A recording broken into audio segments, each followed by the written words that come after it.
아들 여호수아는 출애굽기 17장에서 아말렉 족속과 싸울 때 이스라엘 군대의 지도자로 처음 등장합니다. 모세의 수종자로 모세가 시내산에 오를 때 시내산의 중턱까지 함께 올라가기도 했습니다. 원래 이름은 그가 구원하셨다라는 뜻인 호세아였습니다. 민수기 13장에서 12지파에서 한 사람씩 가나안 땅에 정탐꾼을 뽑아서 보낼 때 모세가 그의 이름을 여호수아, 여호와께서 구원하신다라는 뜻을 가진 이름을 주었습니다.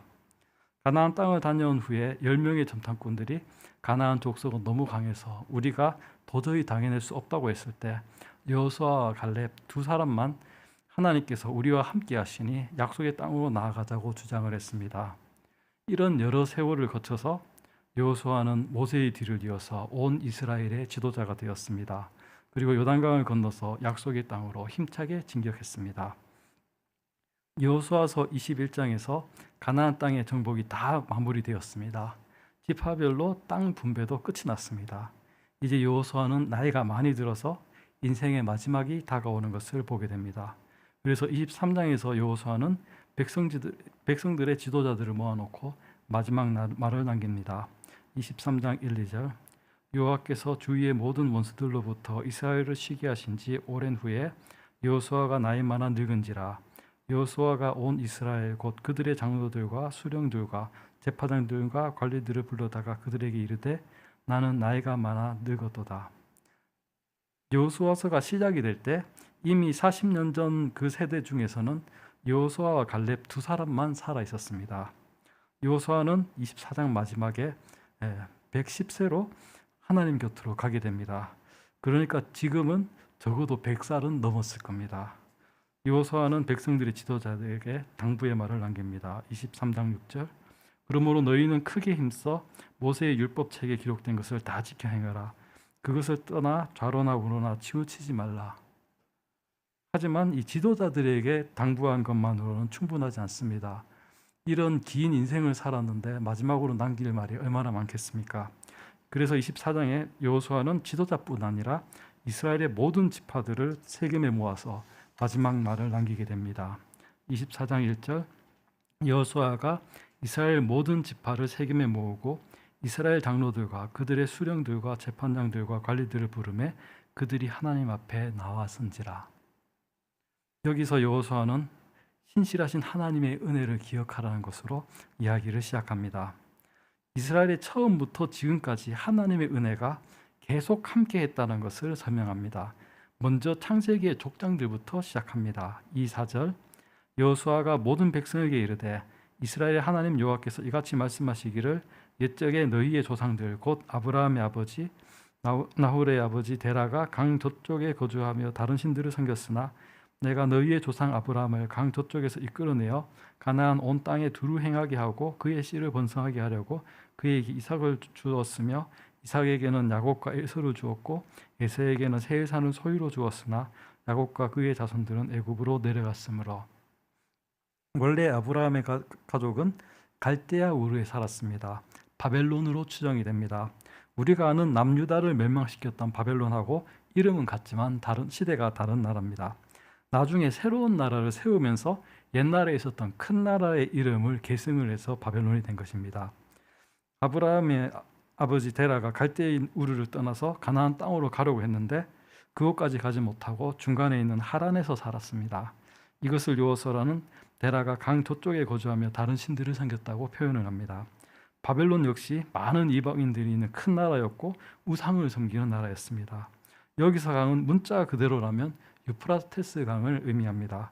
그런데 여기서 이 듣고 있던 이스라엘 백성들은 강 저쪽이라는 이야기를 들으면 여호수아서가 시작이 될 때 다 함께 요단강을 건너서 약속의 땅을 들어왔던 것을 연상하게 될 것입니다.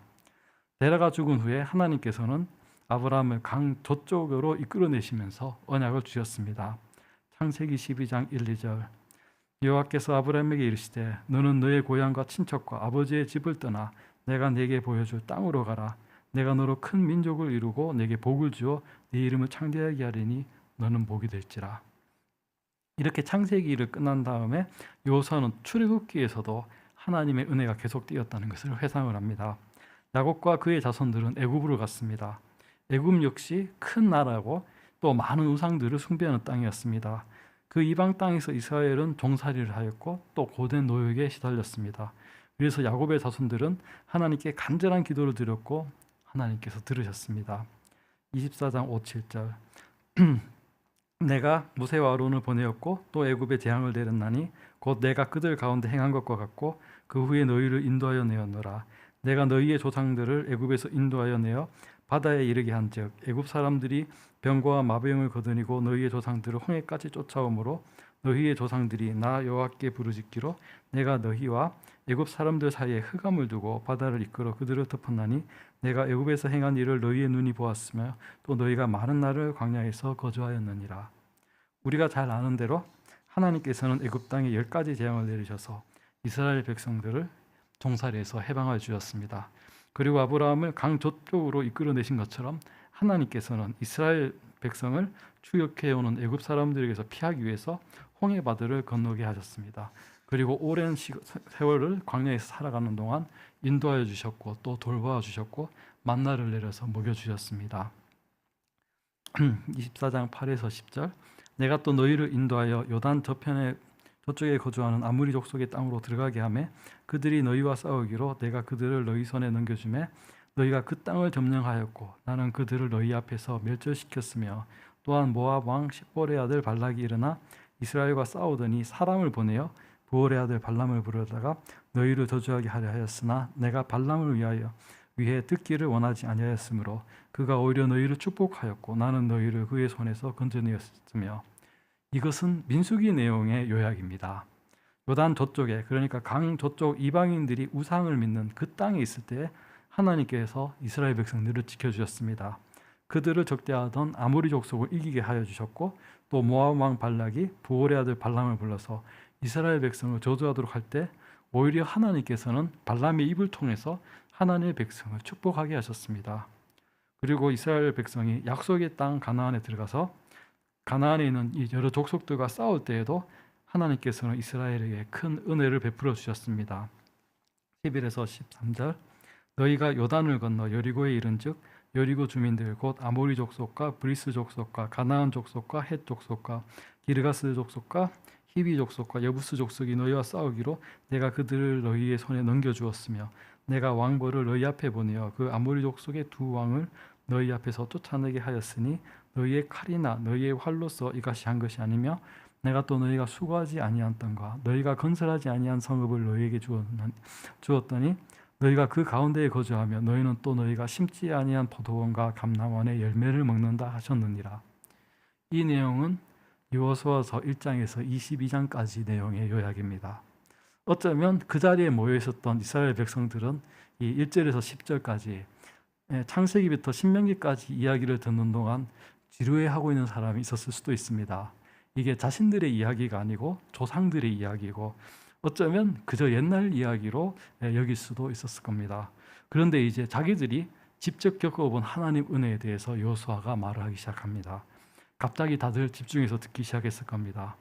요단강을 건너서 약속의 땅을 정복해 온 그 이야기를 들을 때 각자 자신이 겪었던 그 시기를 회상을 하면서 들었을 것입니다. 그리고 하나님 은혜가 아브라함의 시대부터 지금까지 계속 이어져 왔다는 것을 깨닫게 됩니다. 오래전에 하셨던 그 약속을 하나님께서는 지금 여호수아 시대에 이루어 주셨습니다. 이스라엘은 자신들이 조상보다 더 낫거나 군대가 강해서 좋은 땅을 받은 것이 아니고 하나님의 은혜로 그 많은 적들을 물리칠 수 있었고 자신들이 수고하지 않았는데도 좋은 땅을 받았다는 것을 다시 떠올리게 됩니다. 하나님은 약속을 잊지 않으시고 언제나 변치 않으십니다. 하지만 우리는 하나님이 주신 은혜를 쉽게 잊어버리고 또 약속을 지키지 못할 때가 많습니다. 그래서 하나님이 지금까지 우리에게 행하신 것과 은혜로 주신 것을 반복해서 다시 새겨서 기억하고 흔들릴 때 우리가 흔들리지 않습니다. 그리고 여호수아는 백성들에게 지금 믿음의 결단을 내리라고 합니다.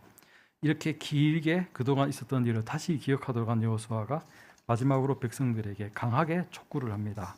14, 15절 그러므로 이제는 여호와를 경외하며 온전함과 진실함으로 그를 섬기라. 너희의 조상들이 강 저쪽과 애굽에서 섬기던 신들을 치워버리고 여호와만 섬기라. 만일 여호와를 섬기는 것이 너에게 좋지 않게 보이거든 너희 조상들이 강 저쪽에서 섬기던 신이든 신들이든지 또는 너희가 거주하는 땅에 있는 아무리 족속의 신들이든지 너희가 섬길 자를 오늘 택하라.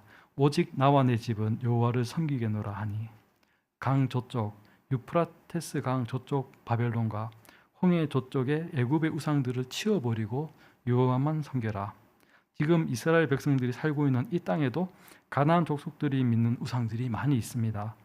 여호수아는 이제 이 땅에서 계속 살아가다가 보면 이스라엘 백성들이 그 이방인들의 영향을 받을 것이 걱정인 것입니다.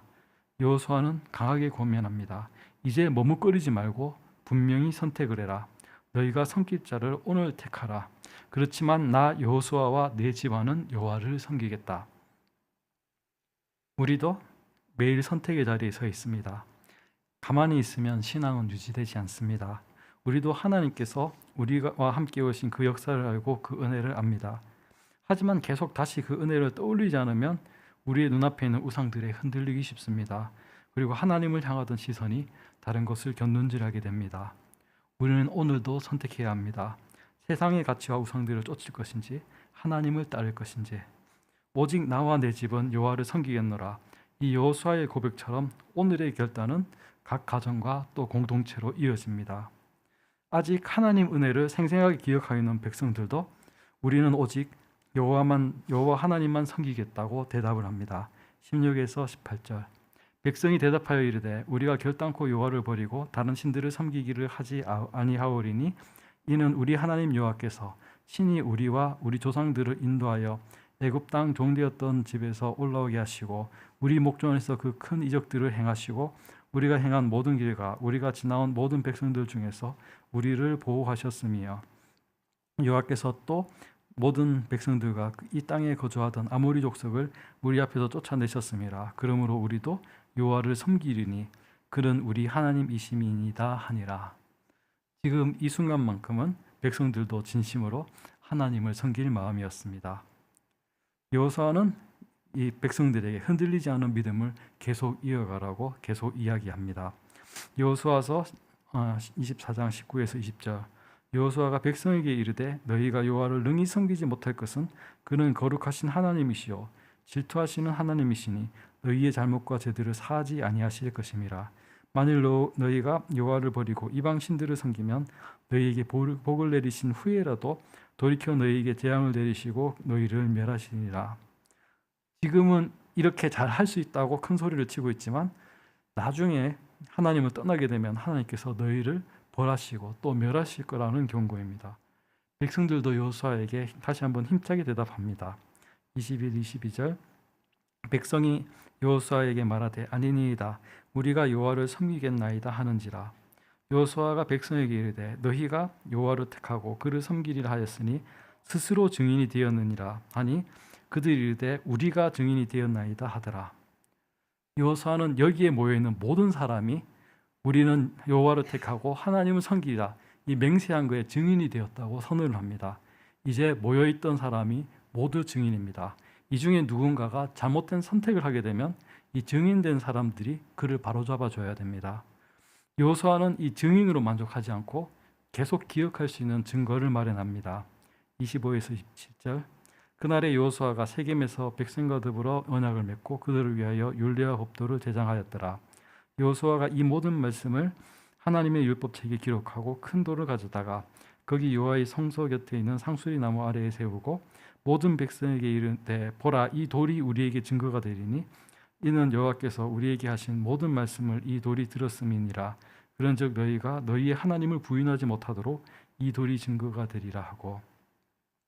모세가 신명기에서 했던 것처럼 여호수아도 이스라엘 백성들의 언약을 새롭게 갱신합니다.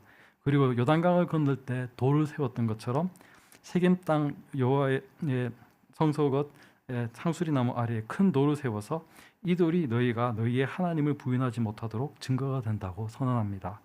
그리고 난 후에 여호와의 종 여호수아는 110세로 죽게 됩니다. 그리고 에브라임 산지 가이스산 북쪽 딥낫세라라는 곳에 묻히게 됩니다. 31절. 이스라엘이 여호수아가 사는 날 동안과 여호수아 뒤에 생존한 장로들 곧 여호와께서 이스라엘을 위하여 행하신 모든 일을 아는 자들이 사는 날 동안 여호와를 섬겼더라. 이렇게 함께 언약한 백성들은 여호수아가 살아 있을 동안에, 그리고 여호수아 뒤에 생존한 이 여호와께서 이스라엘을 위해서 행하신 모든 일을 아는 장로들이 살아 있는 동안에는 모두 여호와를 섬겼습니다. 하지만 우리는 사사기를 통해서 이스라엘 백성의 이 결심이 오래가지 못했다는 것을 알고 있습니다. 여호수아와 함께했던 그 세대가 지나니까 이스라엘은 하나님의 은혜를 잊고 다시 우상을 숭배하는 악순환에 빠집니다. 이것은 우리에게 중요한 교훈을 줍니다. 한때 뜨거웠던 신앙 고백이 시간이 지나면서 차가워질 수 있다는 경고입니다. 그래서 우리는 지속적으로 하나님 말씀을 묵상하고 또 예배의 자리에서 주님과의 관계를 새롭게 하고 무엇보다 다음 세대에게 신앙을 바르게 계승하는 일에 힘써야 합니다. 이제 오는 토요일 유치부를 시작으로 교회 학교가 여름 행사에 들어갑니다. 이 귀중한 기회에 우리의 다음 세대에게 우리가 경험한 하나님을 어떻게 가르치고 보여줄 것인가, 이게 참 중요합니다. 신실하신 하나님 은혜를 기억하라. 지금 믿음의 결단을 내려라. 흔들리지 않은 믿음을 계속 이어가라. 여호수아는 자신의 삶의 마지막에 하나님의 백성들에게, 우리에게 이 말을 전하였습니다. 여호수아처럼 오직 나와 내 집은 여호와를 섬기겠노라 고백하면서 하나님과 맺은 언약을 갱신하고 이 믿음을 다음 세대에게 잘 전달하면서 살아가는 저와 여러분이 되시기를 바랍니다.